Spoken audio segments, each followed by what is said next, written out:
Père Jacques Lancelot, le pape invite les catholiques à vivre une année de la foi. Alors la foi, pour vous, qu'est-ce que c'est? Rien. Si c'est une idée, c'est rien. Si c'est une amitié, une relation, ça devient tout. Ça a commencé, je crois, par un climat familial favorable.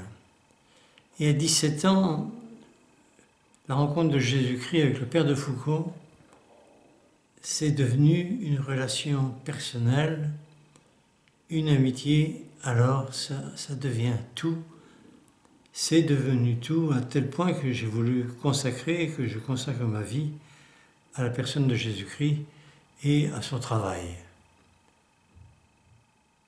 Ça ne veut pas dire que la foi n'a pas besoin de réflexion, d'un contenu. Mais dans ce cas-là, c'est toujours nourrir une relation, une connaissance à partir de la Bible.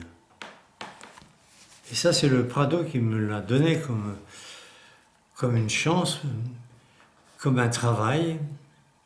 Jésus-Christ, il faut travailler Jésus-Christ. On parle de travail sur soi.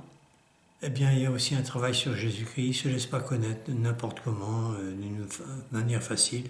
C'est une personne à connaître dans son projet, dans ce qu'il fait, dans ceux qu'il fréquente et tout cela.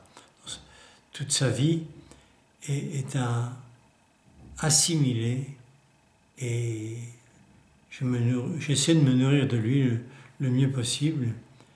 Et la base, c'est la parole et la vie des gens.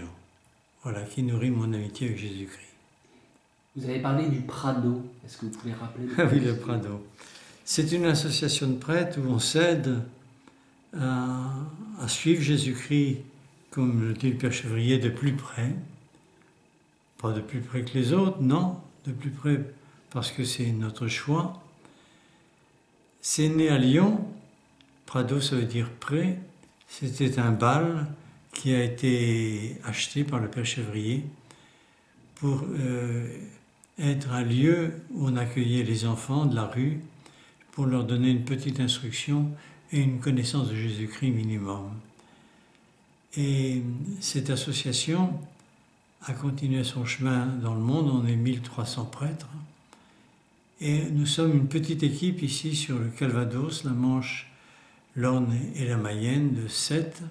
Et on se réunit tous les mois à Saint-Sever, chez les Carmélites, pour essayer de revoir notre vie et de suivre Jésus-Christ.